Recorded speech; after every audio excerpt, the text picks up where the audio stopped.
जब भगवान शिव ने क्रोधित होकर दिया था मां पार्वती को कठोर श्राप। जानिए पौराणिक कथाओं के अनुसार भगवान शिव और माता पार्वती में अगाध प्रेम है, इसलिए इनकी जोड़ी को सबसे आदेश जोड़ी और प्रेम का प्रतीक माना जाता है। लेकिन एक बार भगवान शिव मां पार्वती से इतने ज्यादा क्रोधित हो गए थे कि उनको श्राप तक दे डाला था। आइए इस पौराणिक कथा के बारे में विस्तार से जानते हैं। हिंदू धर्म में भगवान शिव और माता पार्वती सबसे ज्यादा पूजे जाने वाले देवी देवताओं में से आते हैं।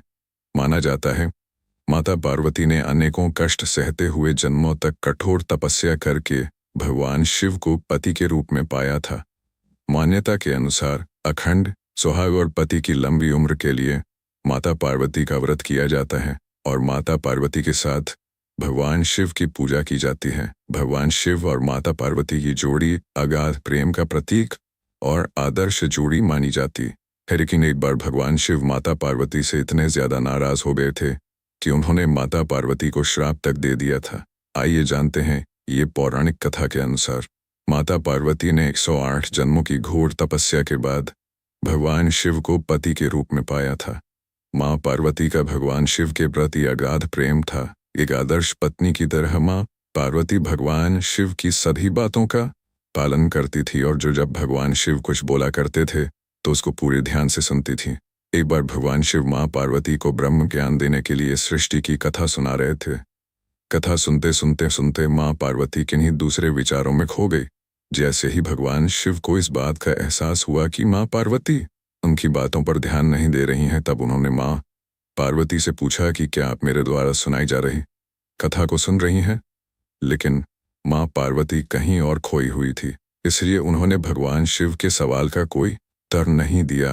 कुछ समय बाद जब मां पार्वती का अपने विचारों से ध्यान भंग हुआ और वे अपनी दुनिया में वापस लौटी, तब भगवान शिव ने क्रोधित होते हुए मां पार्वती से कहा कि आपने ब्रह्म ज्ञान का अनादर किया है। जब किसी से शिक्षा या ज्ञान लिया जाता है तब ध्यान भंग नहीं होना चाहिए, और अगर ऐसा होता है तो ये दंडनीय है।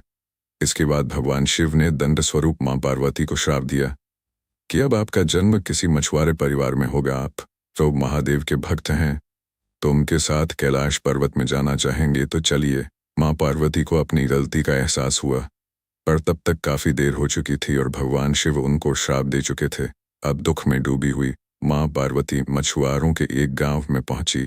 इस गांव के मुखिया की कोई संतान नहीं थी। एक दिन वो मछली पकड़ने के लिए तालाब जा रहा था, तब उसको रास्ते में एक पेड़ के नीचे एक कन्या बैठी हुई मिली, जो कि वास्तव में कन्या के रूप में मां पार्वती थी। वह नन्ही कन्या पूरी तरह से वहां अकेली थी, उसके साथ कोई भी नहीं था। तब मछुआरे ने इस घटना को प्रभु की कृपा समझा और उस नन्ही कन्या को अपने साथ अपने घर ले आया। मां पार्वती उसी घर में कन्या के रूप में रहने लगी।